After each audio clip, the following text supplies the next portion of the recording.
महान प्रजापति और ज्ञान के मूल स्रोत पुलस्त्य से एक पुत्र का जन्म होता है। यह पुत्र शक्ति से नहीं बल्कि ज्ञान से बना हुआ था। उसका नाम था विश्रवा। वाल्मीकि रामायण में विश्रवा का परिचय बहुत साधारण ढंग से होता है। वे न राजा थे न शासक। वे एक तपस्वी थे, वेदों के झाटा, अनुशासन और संयम से जीने वाले। विश्रवा न राक्षस थे न किसी सत्ता की चाह रखने वाले व्यक्ति।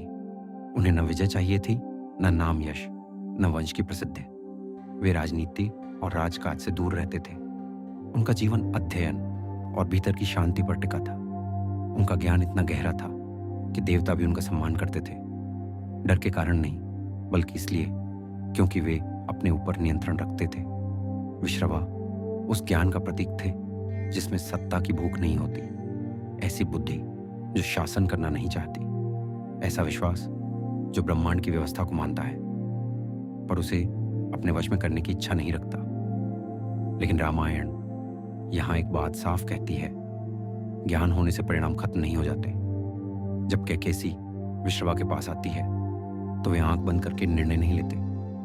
वे उसे साफ साफ चेतावनी देते हैं कि यह समय शुभ नहीं है और इस समय जन्म लेने वाले संतान उग्र स्वभाव की होगी।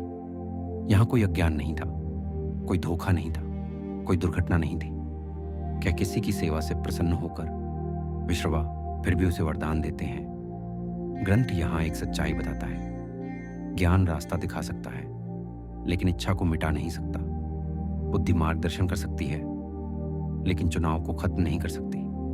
रावण के भविष्य का बीज अज्ञान से नहीं उगा, वह अत्यधिक ज्ञान से उगा, सबसे ऊंचे ज्ञान तक पहुंच से। विश्रवा अपने पुत्रों को एक पिता की सबसे बड़ी विरासत देते हैं, समझ और ज्ञान।